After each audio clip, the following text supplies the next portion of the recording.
What's it gonna be? Ant-Man.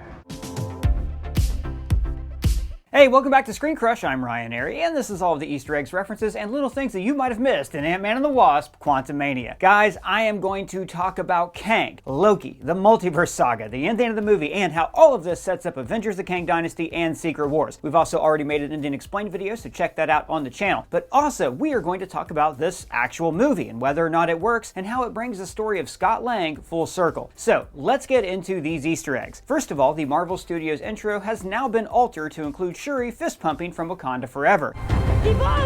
And He Who Remains has been added to the Marvel logo, foreshadowing Jonathan Majors' return as Kang. Now, the first trailer for this movie was set to Elton John's Goodbye Yellow Brick Road, which established that the film was kind of a loose retelling of The Wizard of Oz. But in this case, Kang is the wizard, a scientist who landed in the quantum realm years ago. Both Kang and the wizard built a fantastical city, they oppressed the people of the land, and then inspired fanatical hero worship in those same people. Then, people from the wizard's world, the outside world, arrive. They go through a series of trials, meet some friends, and eventually all of the outsiders return to their own world. So who's the wicked witch of the East? Is Kang the wizard and the witch? I said it's a loose retelling, buddy. Not everything has an analog. I got an analog for your butt. Anyways, alright, we begin the movie with a prologue that shows the wizard arriving in the quantum realm. Janet owns a small farm that has just kept her alive for all these years, and this is actually answering quite a few questions that people had after Quantumania. See, up until now, we had only seen the quantum realm as this weird, freaky, floaty place, but a deleted scene from Ant-Man and the Wasp elaborated on what we could expect in the sequel. Worlds upon worlds, entire civilizations, far more than we ever theorized. In fact, they lifted this exact line of dialogue from Janet and put it in Quantumania when she explains the realm to her family. Wait, why would they even take that out of the other movie? It was really good. I like that line. Well, actually, I'm glad they did take that line out because it sets up that she wanted to keep the dangers of the quantum realm a secret and that this time was traumatic for her. If she just would have started blabbing to Hank right away, then this would have been undermined in this movie. And we actually have a really cool cinematic Easter egg right in this first scene. See, I thought it was very interesting how Kang's time chair and his tech revolves around rotating circles. Now, in past videos, we have talked about this visual similarity to Shang-Chi's 10 rings and how it could connect to the beacon at the end of Shang-Chi. A beacon. They're sending a message. Even the doorway that Janet opens later on is covered in rings, kind of like the celestial technology that we saw in the Eternals. Now, I do think that all of this is eventually going to connect in some way, and we're going to cover a couple theories in a future video. But basically, what if the 10 rings are the technology of a Kang variant, left in our past 1,000 years ago, and that beacon is calling out to the Council of Kangs, but more on them in a second. Michelle Pfeiffer has been digitally de-aged in this prologue, and so far, every Ant-Man movie has begun showing a de-aged Pym in this opening scene. They've come a long way since this. The horror, no. Hey, didn't you have an Easter egg you wanted to share? Google says that Ant-Man was an original Avenger. Oh, that's great, buddy. That's a really good Easter egg. Oh, and look, this suspicious email says I owe taxes. I better click on it. Doug, no, not the suspicious email. What happened? Well, you clicked on a suspicious malware site and now our video is infected. You should have been using the cybersecurity offered by Nordvpn. They're the sponsor of this video. Nordvpn has a new feature called Threat Protection, which protects you from malicious sites, downloads trackers, and intrusive ads. So let's say you click on some suspicious attachment accidentally. Threat Protection deletes the download before it finishes, protecting your desktop from getting infected. And now it's the only ad blocker that I use. Hey, I just used it and now all the ads are gone. Awesome, but NordVPN doesn't just protect your devices, it can also save you money every single month. Oh, how? Well, have you ever noticed that there are like a ton of movies and shows that are just hard to find on streaming? Like you have to subscribe to like 10 different streaming services and then none of them have that one Spider-Man movie that you're trying to watch. Well, see, just about any movie you can think of is on Netflix, but maybe not in the United States. So you can change your computer's IP address to another country with NordVPN. Then it's easy to watch Spider-Man on Netflix via another country where it's streaming. It's like adding free streaming sites on top of the ones that you're already paying for. And actually, this month is NordVPN's birthday, so they've got a special deal for you. If you go to nordvpn.com/screencrush or click the link in the description, you get a huge discount on a 2-year plan plus an additional extra gift. So click our link and get your computer protected today. Back to the Easter eggs. So let me explain a little bit about Kang just in case you haven't read the comics. All right, time to get Kang-splained. Is that a thing you're doing now? Person, you got some Kang-splaining to do. Okay. Well, alright, some of you might even be confused about why this guy looks like He Who Remains from Loki. So, Kang in the comics was a distant descendant descendant of Reed Richards, and his name is Nathaniel Richards. He lived in a utopia of the 31st century where he was like massively bullied and massively bored. So he discovered the secrets of Dr. Doom's time machine and, long story short, traveled back in time to start conquering the past. First, he did this in Egypt as Pharaoh Rama-Tut, who we actually see in this post-credit scene. Now, every time he traveled back in time, he created a branching timeline and a variant of himself. You'll remember that the TVA in Loki was charged with hunting down variants, but more on them in just a bit. All of Kang's variants formed this enormous Council of Kangs, which is in the post-credit scene. Now, Kang went on to become one of the Avengers' most dangerous villains because he can essentially perceive all of time at once, and this makes him an ideal villain post-Avengers Endgame because, like Tony said, You mess with time, it tends to mess back. Now, one interesting detail about Kang is the two stripes that he wears on his face, which in the movie are represented as scars. See, in the comics, he originally wore this paint after he met a prehistoric version of his one true love, Ravonna Renslayer, who also appeared in Loki. Now, we don't know how he got these scars in the MCU, but they do distinguish him from most of his variants. Again, we're going to talk more about Kang and his origins in the TVA and Loki later in the video. But now let's go to modern day, where Scott's life is just going great. The first line he narrates is, "My life doesn't make sense." And I have to tell you, I loved the bookending narration in this movie. Both monologues cut to the heart of who Scott is. He is like the everyman. He has no superhuman abilities, no special talents like Hawkeye. He has absolutely no business at all being a superhero. He's not even a genius. He's not even that smart. Was it in a wardrobe? No, it was in a tall dresser. You mean a wardrobe?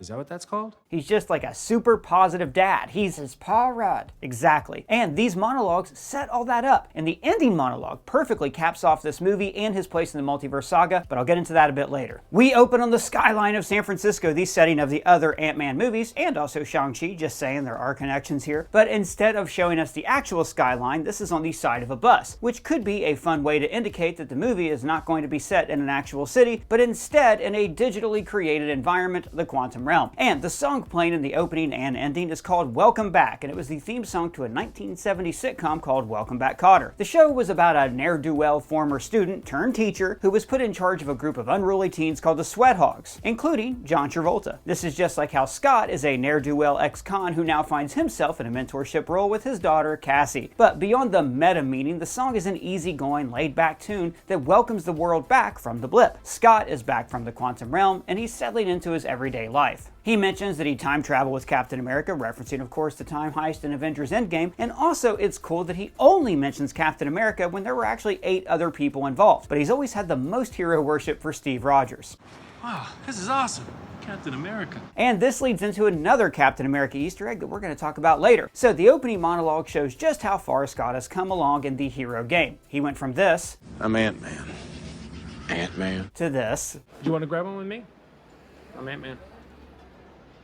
to high-fiving a kid with an Ant-Man backpack. And then we get this scene from the trailer with the kind old barista giving him free coffee for saving the world, but only because he thinks he's someone else. Thank you, Spider-Man! I do think it's interesting that Spider-Man has fans though, because remember in Spider-Man No Way Home, J. Jonah Jameson is making a fortune from calling Spider-Man a criminal. AKA Peter Parker, AKA the web-headed war criminal. And a ton of people still think that Spider-Man is a murderer. Mysterio was right. Stop. We don't. Mysterio That's was all. right. Even if they don't remember who Peter Parker is. Who the heck is Peter Parker? No idea. But on the West Coast, I guess Spidey still has fans. And also, Scott is the one who generates all of his own press. In Ms. Marvel, Kamala bases her Endgame YouTube video on the account that Scott gave to a podcast called This Powered Life, titled Big Me, Little Me. And in this movie, we get frequent callbacks to his book, Look Out for the Little Guy, which was first teased here in Wakanda Forever. In the opening montage, we see him having lunch with Jimmy Woo, the FBI agent who was assigned to him in the first movie. This is a really fun callback. One, remember their last meeting was kind of awkward. Did you want to grab dinner or something? I mean, because I'm free. Yeah, come on. And now they finally had that meal together, and we can also see Scott showing him some close-up magic. This was a running gag in Ant-Man and the Wasp. It's how we went from this Close-up magic. to this How'd you do it, Scott? Do what? The card trick? to Woo practicing online, Can you knock? which then led to this. James E. Woo, FBI. Awesome. There is also a little bit of a callback to misdirection later in the movie when Scott turns giant to distract Kang from Cassie's rebellion. Now there are many moments in this movie that call back to the first Ant-Man and bring this trilogy full circle. One of my favorites is Scott getting the Employee of the Century award from Baskin-Robbins. Remember, he was fired from there after lying about being an ex-con. Baskin-Robbins always finds out. Now notice that the name tag still has his fake name, Jack, and so does his name tag later when he's in the probability storm. This is the same boss that fired him who also makes him the cake later on, which is going to be loaded with symbolism I can't wait to discuss. Hope has rebranded her dad's company as Pym Van Dyne Industries, and they are helping to solve the post-blip housing crisis. Wait, how they doing that? They making tiny homes and growing them? Or wouldn't they fall apart if they did that? Or wait, do they shrink people and then put them into smaller homes? Like that movie, that was in a movie called Downsizing. Remember that movie? It's best we don't dwell on such things. I'll dwell on your butt. Super weird, but okay. This logo for her company is also modified from the PymTech logo that we saw in the first movie, which symbolizes how Pym particles shrink the space between atoms. And then we see that Scott's opening narration was actually him reading his book. And this is kind of the rule in MCU movies. The omniscient narrator is always talking to somebody. Tony was talking to Banner in Iron Man 3, Thor was talking to Surtur in Ragnarok, and Korg was speaking to children in Love and Thunder. And there are also lots of kids cosplaying as Ant-Man in this crowd, which is extremely cute. His last words to them, "There's always room to grow," would really resonate with children. And in this final chapter, he spells out his main priorities now. He says he doesn't care much about being a hero, he's just entered semi-retirement to make up for lost time with his daughter. And this makes total sense. I mean, Scott only became Ant-Man to get money to pay child support, so he could be with his daughter. And in the second movie, he only did heroic things out of an obligation to Hope and Hank. I mean, the one time he chose to be selfless, he got arrested for helping Cap in Germany. So this movie really is about Scott coming around and choosing to be a hero because it's the right thing to do. Scott also says he'll answer if the Avengers call, but I don't even think the Avengers exist right now. I mean, we talked about that in a video a few weeks ago, but they don't seem to be a functional team with like regular membership and a headquarters. Curious to see how Phase 6 defines the Avengers. And then we learn that Cassie is, like her dad, prone to going to jail. Later in the movie, Scott says that he's been to jail 3 times in the past. That would be once for his original crime against Vistacor, then when he was arrested for breaking into Hank's, and then again when he was arrested in Captain America Civil War. And Pym always said you never can trust a Stark. Who are you? Now Cassie is in jail because she wants to be a hero. Now a lot of you might know that in the comics she becomes a superhero called Stature and then later on Stinger. In fact, her suit in this movie matches her purple Stinger costume, so that's probably going to be her hero name in the MCU. But also in the Marvel Cinematic Universe, Cassie has already displayed tendencies toward that superhero life. I'd be a great partner. Oh, Peanut. But more importantly is the reason she's in jail, for shrieking a police car when the police were clearing out a homeless camp in the park. She makes a point to mention that there is still a post-blip housing crisis when people returned and had no homes. And this is also what Aunt May was raising money for in Spider-Man Far From Home. Thank you all for coming out to support those who have been displaced by the blip. Cassie has a strong sense of social activism, which is reflected in her t-shirt, which looks like it's promoting a healthy earth and anti-climate change. Now we see her views come to fruition later on when she leads a popular uprising against Kang in the quantum realm. And in this, she also takes after her dad, who stole money from Vistacor to return to its employees. He hacks into the security system and transfers millions back to the people that they stole it from. They continue to listen to Scott's audiobook in the car when he relives the bizarre moment when the Hulk turned him into a baby. Somebody peed my pants. Oh, thank God. But I don't know if it was baby me or old me. And then he recalls when it was taco day and a talking raccoon landed the Benatar, ruining his lunch. There's an idiot in the landing zone. At a family meal, Hank embiggens a pizza, which felt like a nod to hydrating a pizza in Back to the Future 2. You sure can hydrate a pizza. Now, this is a fun Easter egg because Ant-Man previously mentioned his love for the BTTF trilogy. So Back to the Future is a bunch of bullshit? In this scene, Cassie also calls Hank Grandpa, which is very sweet. So Hank says that he would have just broken Cassie out of jail with some ants, which is what he did for Scott in Ant-Man 1 and what Scott did for him in Ant-Man and the Wasp. And this is also foreshadowing the ending, when Hank shows up to save the day with an army of killer ants. Cassie also tells Scott that she's mad that he's not doing more to help the world, while all Scott wants to do is keep her safe. Now, of course, the movie ends with Scott turning back to face Kang in battle. And this all comes full circle with a line that Hank told Scott in the first movie. The chance to earn that look in your daughter's eyes. She also mentions that he fought Captain America at an airport in Germany, referring to the Captain America Civil War, and then Scott is very quick to point out that he fought with Captain America, and you'd have to be crazy to fight against him. Man, Scott is such a Cap superfan. I hope he gets to see Rogers the Musical when it tours to San Francisco. Oh yeah, I saw that last night. What did you do last night? Man, you don't want to know what I did last night.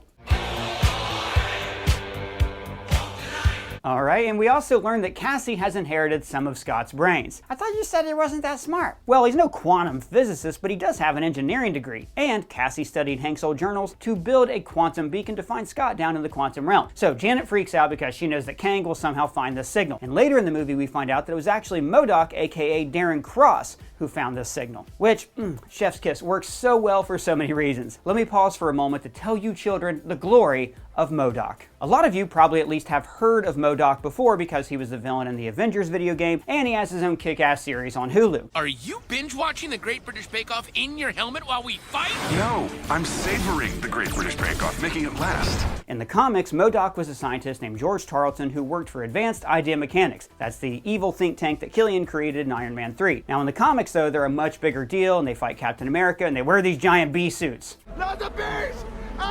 AIM experimented on George Tarleton, giving him a giant head and a frail little body, but also these incredible mental powers. His acronym originally stood for Mechanized Organism Designed Only for Computing, but George overthrew his bee-suit overlords and changed his name to Modoc, and then conquered AIM, just like in this movie where Cross pulls a double cross on his master, Kang. So after the beacon is activated, not everybody gets sucked in. In fact, Cassie gets sucked in, so then Scott chooses to let go so he can go in and protect her. And we see this throughout the whole movie. His #1 priority is to protect her, showing his eventual arc of growing into a superhero who chooses to fight for everyone and not just the people he loves. And then we get to the quantum realm. Yeah, this isn't like the quantum realm we saw before with all the floaty stuff. Why is it different? All right, well, so this is a deeper part of the quantum realm than we've ever seen before, which is why there are people like walking around and stuff. Presumably, in Ant-Man and the Wasp, Janet ventured out to where she and Hank met beyond the borders of Kang's domain. Remember, she gave them these coordinates. You have to meet me at these exact coordinates in the wasteland beyond the quantum void. So now it makes sense in hindsight that she would have wanted to meet him as far away from Kang as possible. That way Kang couldn't use the quantum tunnel to escape the quantum realm. So the area where she meets Hank in Ant-Man 2 is like all toxic, and he can barely survive in this environment. So this is the reason why all these quantum people don't venture this far out into the wider quantum realm. Now I should also note that the quantum realm is based off of the microverse in the comics. It's a pocket universe you arrive in by shrinking. It has its own lore and its own main villain, the Psycho Man, who has fought Ant-Man a few times in the comics. Janet also describes the quantum realm as a secret universe beneath ours, and in the past we have theorized that this is why it is a gateway to the multiverse. Think of the quantum realm like the trunk of a tree. In Avengers Endgame, the Avengers would travel from timeline to timeline by passing through the quantum realm, or the tree trunk, and then back out to another branch. This is why we also think that the TVA exists somewhere in the quantum realm, because they can observe the multiverse as a whole all at once. But more on the TVA in just a little bit. And by the way, everyone, I want you to know that we have a new shirt in our merch store. It is the Doug Father. Oh no. Depicting Doug as the iconic movie poster. I did not sanction the use of my image. I don't approve. So check out our merch store at shopzeroedition.com to get yours, and check out all of our other cool shirts while you're there. It really helps support our channel. We very much appreciate it, and the link is in the description. They don't pay me for this. Don't buy this shirt. It's a ripoff. It's a scam. All right, Doug. Scott and Cassie get taken in by a village of rebels, but she arrives first and then makes friends with them, kind of like Leia did with the Ewoks in Return of the Jedi. We meet all sorts of weird creatures. There's fish people, sunheads, and this is where I want to talk about this movie's connection to Rick and Morty. The screenwriter Jeff Loveness is a comedy veteran who has written some of Rick and Morty's best episodes. Now, just in case you haven't seen that show, it's about a genius alcoholic scientist who travels to outer space and through the multiverse to have adventures with his grandson. In later seasons, we find out that Rick, like Janet, is a former freedom fighter who has now given up on the cause. One of his old soldier buddies, Bird Person, joined the enemy just like Krylar does in this movie. So Rick and Morty is also filled with like weird creatures and aliens and visuals that don't really make sense, kind of like the quantum realm. Look at that thing right there. What the hell is that thing? The guy who looks like broccoli seems like a play on the various weird dimensions that we see in the Rick and Morty multiverse. Yes, I'd like to order one large sofa chair with extra chair, please. And I'm also going to go over more Rick and Morty similarities as we go along. Now, before they ride the giant manta ray, Janet teases Hank about loving ants so much. And the use of ants has always been a gag in these movies, from mocking the name of the hero. Is it too late to change the name? To this. Yes. Oh, sorry. And here I like that they still tease Hank about the ants, but then he gets the last laugh and the ants save the day. Now the ooze that they all drink is a kind of universal translator, similar to the Babel fish in Hitchhiker's Guide to the Galaxy. That is a fish that, well, I mean, you put it in your ear and then... You instantly understand anything said to you in any language. Also, the village chants while they hold open Scott's mouth to force him to drink, which is a lot like the Kali Ma ceremony in Indiana Jones and the Temple of Doom.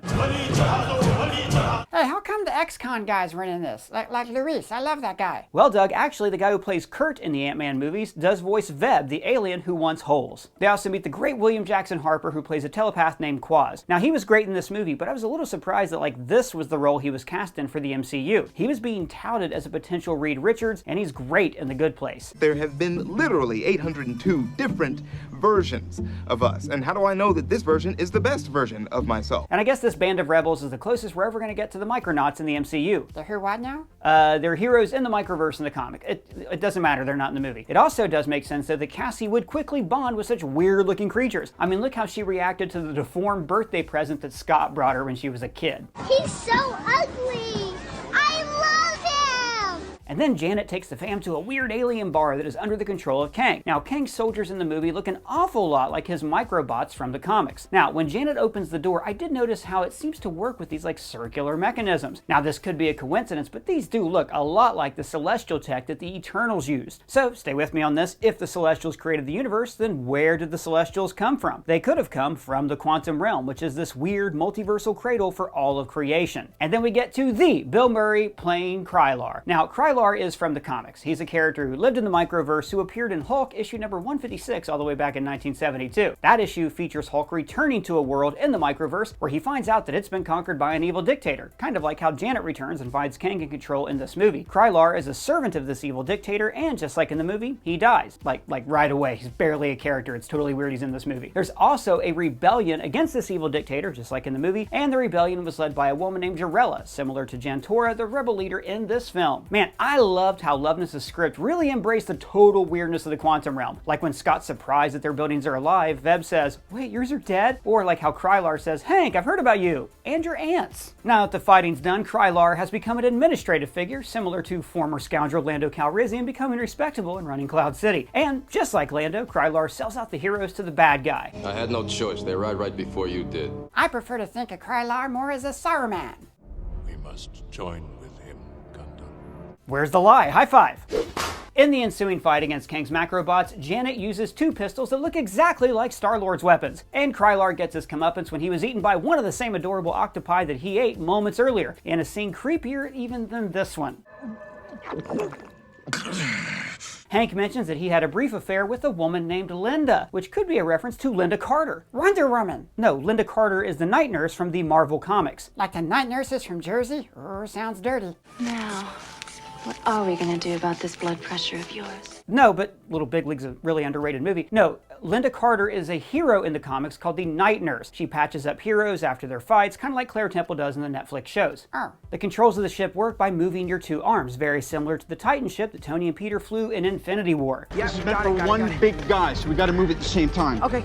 In another full circle moment, Scott was taught how to fight in the first movie. You okay? Did I hurt? And in this movie, he is teaching those same techniques to Cassie. See what I did? No, you're like this small. And I gotta say, I really loved Catherine Newton in this role. We keep talking about how her and Haley Steinfeld and other characters will eventually be in the Young Avengers, and I can't wait to see them all together and playing off each other. It is going to be a lot of fun. It's gonna be fun. And then, Modoc. Time to change the world by bringing it to its knees! In this reimagined version, Modoc was created when Darren Cross was sent to the Quantum Realm. Remember, he was shrunk one body part at a time, making him come out all deformed.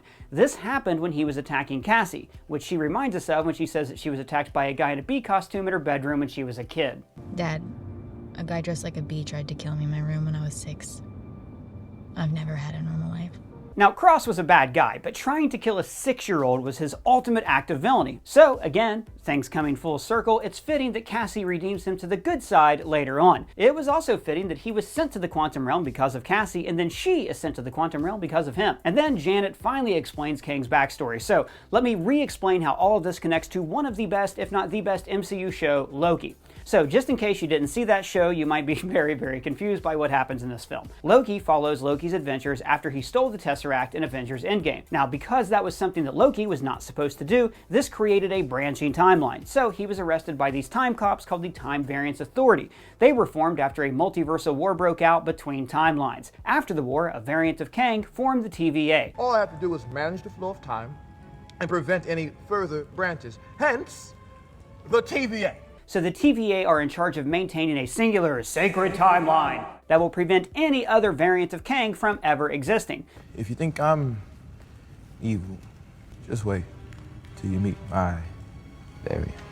And the series ends with this variant dying and the sacred timeline splintering off into an infinite number of universes, which created the Kangs in this movie. Now, in this movie, we see the live-action version of the Council of Kangs. This is a group of thousands and thousands of Kangs from the comics that essentially ruled over all of time. And in the MCU, they rule over the multiverse. We even see these three Kangs looking at a splintering timeline that they control. But Kang tells Janet that his variants are playing with time like children. Their actions will lead to the multiversal war that will end reality. This is also similar to Rick and Morty. In that show, there is an interdimensional council of Ricks that formed a Rick City. And our Rick is an outcast from this council, kind of like Kang. I will take my revenge on those who banished me.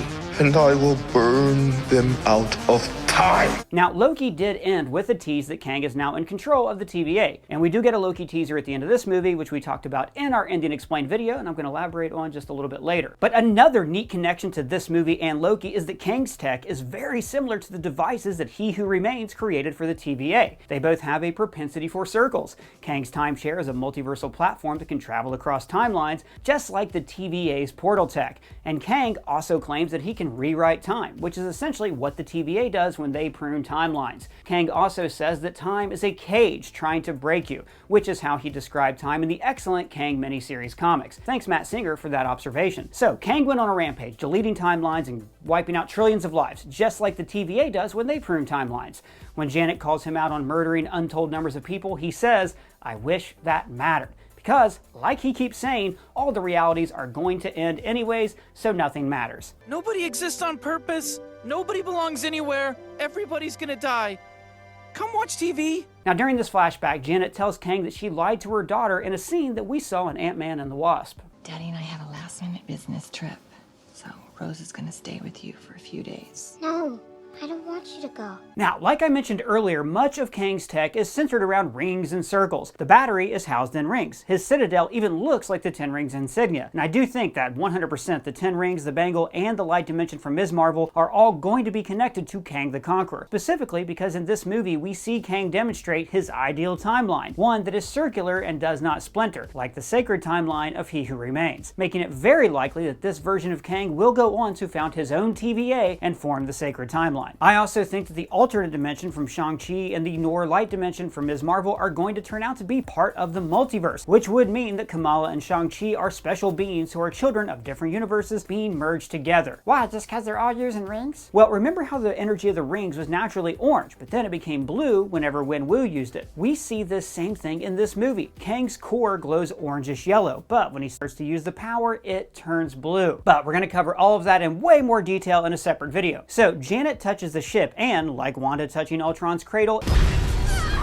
is linked to his mind and sees all the carnage that he's caused and plans to cause. First, she flashes to Kang traveling through time, and we see planets being destroyed, one world with a portal opening in it, and then later we see Kang creating a corona of blue light that could have caused this same energy surge. Essentially, Kang opening up a portal on this world that swallowed this planet, and then we see Kang just mowing down people, even killing a mother and child. We then see people being wiped from existence as we zoom out to see that Kang is pruning timelines, just like the branching timelines that we saw in Loki. And he's doing all of this because, like He Who Remains, he wants to save these timelines from himself. This is like a great change they made for him in the MCU. Instead of making Kang a one-note conqueror, they've made him a brutal anti-hero, who it's kind of hard to argue with. And what are you so afraid of?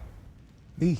So Janet embiggens this power core and turns it into an unobtainable MacGuffin, which is very similar to the Forever Crystal in the comics. So this is something that Kang's future self, Immortus, wanted the Avengers to steal for him because it would allow him to become master of all time, kind of like Kang's chair would in this movie. So in Kang's domain, notice how it's so large that it's actually inside of its own sphere of gravity. It travels up the walls of this place, kind of like the planetary arc in Interstellar. And I just have to say, Kang looks amazing. He looks like kind of goofy in the comics. comics. Typical villain purple with like a goofy green tunic, but here they adapted all of that to make him look terrifying. Notice that when he reveals himself to Scott, we first see him reflected on the floor that has a circular pattern drawn on it. The reflection brings in this idea of multiple selves or duplication, foreshadowing the Council of Kangs that we see later on. But also, the ring on the floor is symbolizing the sacred timeline. I should also mention that the MCU is on a giant time loop, which we talked about in another video. He Who Remains says, You plunge your blade in my chest, start another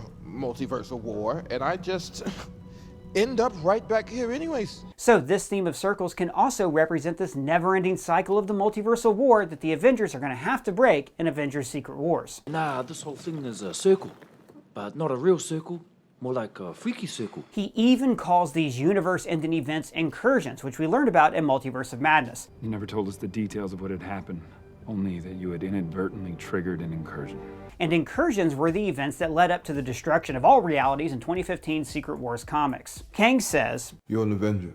Have I killed you before? And then adds, You're not the one with the hammer. Now, this is establishing that Kang has killed many Avengers across many timelines. But our own Colton Ogburn pointed out that later in the movie, he straight up calls Scott Ant-Man. Ant-Man? Now, no one told Kang that this was his name, meaning that Kang probably knew who he was all along, but just pretended not to, just to intimidate him. He tells Scott that he has seen the end of time, and he knows that it ends in multiversal war, just like the war we heard about in Loki. There was a vast multiversal war. Countless unique timelines battled each other for supremacy. Also, Kang threatens to kill Cassie and says that he will make Scott relive her death over and over. Remember, the TVA devised a similar punishment for Loki, making him relive his worst day over and over and over again.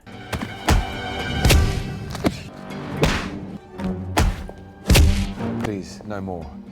Please, I beg you.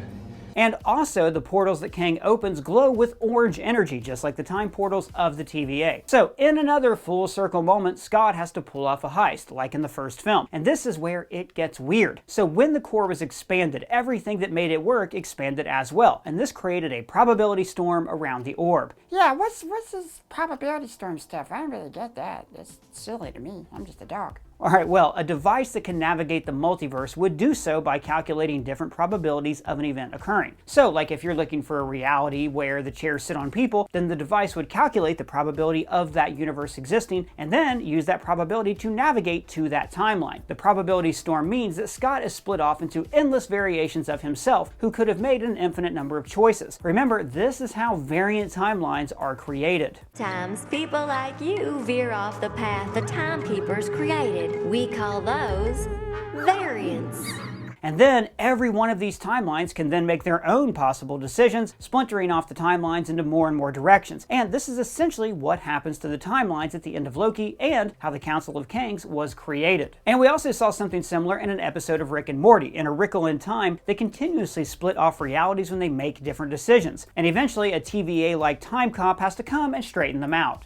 Oh, see, you broke time. And you thought you could just stick it back together with this? Now, Scott isn't actually creating new universes, but this is a great example of how new timelines are created. Instead, these are all possible Scotts, like the one who still works at Baskin-Robbins. Baskin-Robbins always finds out.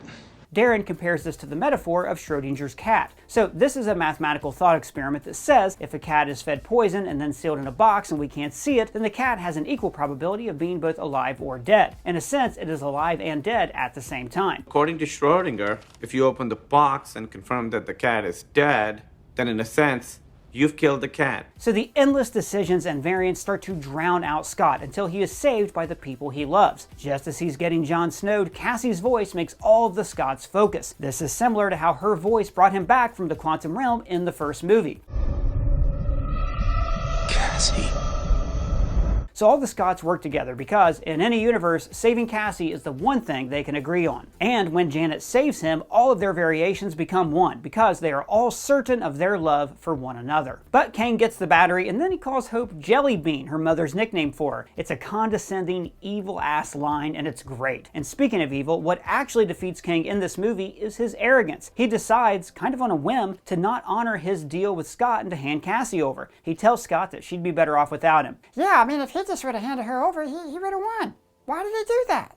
He didn't have to do that. Well, I think that because of his ego, he did not want to admit that Scott in any way had the upper hand on him, which is funny because Scott literally has the upper hand on him later on when he grows big and wrecks his city. He wrecks the city. Do, do, do, do, do. He wrecks the city with rock and roll. You done yet? Yeah, I'm good. Alright, good. So Kang explains his motives, that he's trying to save the multiverse from his variants starting a war with each other. And he says to Janet, "You have no idea what I've lost." Now, in the comics, Kang's true love is Ravonna Renslayer. That's who he lost. Wait, the TVA leader in Loki? That's right. Now, this is complicated because, like, time travel stuff, but basically, Kang meets a different incarnation of Ravonna at several different points in the timeline. Somewhere she's a warlord, somewhere she's a princess. You get the idea. It turns out that in the distant future, Kang took her essence and then threw it all across time, so she would be reborn again and again, giving him endless chances to save her life in different timelines. And the same thing could be happening here. Maybe the Ravonna that we met in Loki was just one of these different Ravonnas scattered throughout different timelines. I mean, Ravonna's definitely going to reappear in the story. Remember, she ended the Loki series with Ms. Minutes giving her special instructions from someone who is probably a Kang variant. But he thinks this'll be more useful. Who? Happy reading! And then she goes off in search of the person who's in charge. In search of free will. So it's possible that Ravonna is looking for Kang, and that she could be the lost that Kang is referring to here. And by far, one of my favorite parts of this movie was when Hank showed up with his army of ants. They took one of the silliest aspects of Ant-Man and made it badass. Yeah, but why are the ants so big and so smart? Because when they passed into the quantum realm, they experienced time at an advanced rate and then created an advanced civilization. Hank calls this a technocratic class 2 civilization. So technocratic means a civilization that is ruled by technology or by an AI. Ants would naturally gravitate toward this kind of organizational structure because in nature they follow a singular queen. But class 2 civilization refers to the Kardashev scale. So Nikolai Kardashev was a Russian astronomer who created this method of measuring a civilization's progress. Earth is currently a type 1 civilization because we harness the energy that reaches us from our sun, while a type 2 civilization will build a Dyson sphere that completely encloses their sun, and then they harness all of their energy from that. What's a type 3 civilization? Well, that is when you harness all the energy from your mom. So if the ants are a type 2 civilization, it means that they have created a Dyson sphere that encloses one of these mini suns that we see in the quantum realm. And look, I know that socialism is a charged word. Careful there, comrade. Alright, you're right. So this whole gag with the ants is very much a Rick and Morty type joke, as is the quantum realm itself. In the Ricks Must Be Crazy, it's revealed that Rick's car battery runs on a tiny civilization inside of it, which also runs on a tiny civilization inside of one of its batteries, and so on and so on. Rick and Morty is also obsessed with the idea of societies quickly forming and evolving from primitive beings. When Rick thinks that he made babies with a planet, so he creates an entire society for them to live in. So if we divert the lawyer pipeline here, they should avoid the ethics tube and come out spineless enough to do their job. Right. Simpsons did it. Yes, the episode where Lisa's science fair project creates a tooth-based civilization in Treehouse of Horrors. A classic. High five. And I should mention that Rick and Morty co-creator Dan Harmon also used this same concept with video game characters in the show Community. Each baby is capable of executing custom code, which means you can write a code that makes one baby tell another baby what to do, much like real children on a playground. Alright, so Kang's plan is to use his timeshare to bring his army and Citadel out into the multiverse. And he gives a speech where he says that now begins the dynasty of Kang, to be continued in the Avengers Kang Dynasty on May 2nd, 2025. Cassie uses her activism powers for good, inspiring the rebellion like she inspires Scott. I am actually really looking forward to seeing her character appear in the Young Avengers and teaming up with Haley Steinfeld. You know, some people have actually called me the world's greatest archer. Yeah? Are you one of those people? Well, one of them is, yes. Then Modoc hunts her down to kill her, just like he does in the first film. But Cassie makes herself big and then she tells him to not be a dick. And every time a Marvel movie makes this kind of joke, I think it's a callback to this. It's me. Prove it. You're a dick. Okay. So then Scott attacks the city, grabbing one of the platforms to use it like it's Captain America's shield to stop Kang's machine. So his hero worship paid off. As far as I'm concerned, that's America's ass. So Cassie gets big like her comic book counterpart, Stature. And afterwards, she tells Scott that she's woozy and needs some citrus, a callback to the first time Scott ever fought as Giant Man in Captain America Civil War. Does anyone have any orange slices? Then Modoc redeems himself and saves Cassie in the end, and his final words really show his skewed view of reality, calling Scott a brother and saying that at least I died an Avenger. Some people didn't like that Modoc ended up being such a joke, but I loved it because it counterbalanced the ferocity of Kang. I mean, frankly, this is what Age of Ultron needed. Another villain to be goofy so Ultron could just be pure evil, instead of like a wisecracking murder bot. Smaller people? Children. I lost the word there. So then Janet opens a portal that's very much like the TVA technology, and most of the Ant fam gets home, but then Scott stays. And this takes his arc to completion, as he decides to be a hero, to stand and fight. And then Kang kicks the crap out of him. And his stomp on his face was also a full circle moment for the MCU. Ant. Boot. I was a little disappointed though that when Scott got back up to fight Kang, he didn't say, "I can do this all day."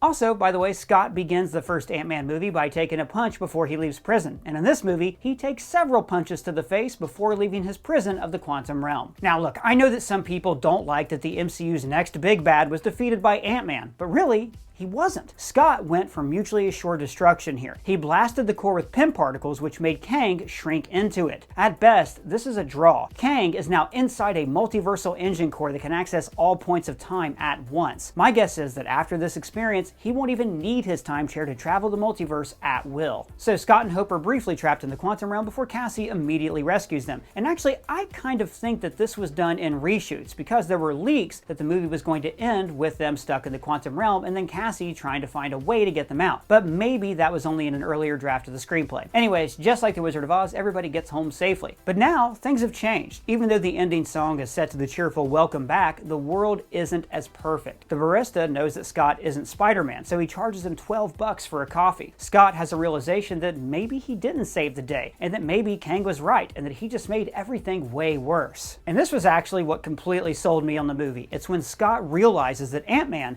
is just a really small part of a much bigger story, but that this story isn't really something that he can solve. So he keeps on with his happy life. But the cake at the end of the movie tastes terrible, which is a great button that shows us that all is not well. Scott's life is just not as sweet as it was, and there is trouble coming. Now, we did talk about the post-credit scenes in our Ending Explained video, but I'm still going to go over some of the Easter eggs that we see. So we start in a giant arena with all these Kangs gathering together. This is a recreation of this panel of the Council of Kangs from the comics. Now notice that they are all arriving with these time platforms, which we saw Reed Richards use in the Multiverse of Madness. So these platforms are from the comics. They were originally created by Dr. Doom, and Kang originally stole this tech to travel back in time and become the Pharaoh Rama-Tut. Now the arena is surrounded by giant statues of Kang, like the Kang statue in the TVA, and also the statues of the Kang variants in the palace of He Who Remains. In all likelihood, this arena sits where the Citadel at the end of time was, where the climax of Loki took place. We even see a timeline forming beyond the clouds. And then we meet the three Kangs who apparently run this council, which, you know what, maybe when He Who Remains killed all of his variants, he created the three timekeepers as a sick nod to these three guys. Now, this one is Rama-Tut, Kang's first persona from the comics. The second one is a cyborg that's crackling with Kang's energy, and I'm going to guess that this is Kang's other main persona, the Scarlet Centurion. And then we get Immortus, an older version of Kang who is manipulating the Council of Kangs in the comics. This is a lot to go over. It's very complicated, so we'll cover this in a future video. I will say that their surroundings are this obsidian stone that looks a lot like the material of the palace of He Who Remains. So maybe HWR built his palace from the shards of this place, which is why it's all sealed together and patched with gold. So these three are worried about the heroes and Avengers coming together against them, because we've seen heroes reach out and touch the multiverse. There was Spider-Man in No Way Home, Doctor Strange and Wanda in Multiverse of Madness, America Chavez. Basically, multiverse incursions are happening all over the place. And then notice Immortus looks at the timelines and says, you know, basically, we built this, meaning that they have made themselves the masters of all of time and space. For now. We then see thousands of Kangs, including this one in a suit, this one with dreadlocks, an alien Kang, a Skrull Kang. Guys, this is about to get weird. And I think this is all going to continue in season 2 of Loki. In our second post-credit scene, we see another Kang variant, a magician named Victor Timely. So, in the comics, this is a variant of Kang who travels back in time to become an inventor and a scientist. He does this to hide from the Avengers, and he actually forms like a new Chronopolis, that's Kang City, inside the city of Timely, Wisconsin. So, while this version of Kang may may appear harmless, he could actually be building a new headquarters in the past. He's introducing a machine called the Emporium Marvel, very cute, which he promises can shape time, essentially what Kang is always trying to do. So Loki sees him and he is terrified. Remember how scared he was of Kang at the end of Loki. But when the sacred timeline was destroyed, the TVA was altered, so Mobius had no memory of Loki. So now, season 2 is going to be about Loki trying to convince Mobius that Kang is the real threat. So like, you never know, maybe they'll be traveling throughout history, finding different versions of Kang and searching for a way to stop him. And just a reminder everyone, go to nordvpn.com/screencrush or click our link in the description to get a huge discount on a 2-year plan and a free gift. Click our link and get your computer protected today. But we want to know what you guys think of all this. Let me know in the comments below or at me on Twitter. And if it's your first time here, please subscribe and smash that bell for alerts. For Screen Crush, I'm Ryan Airy.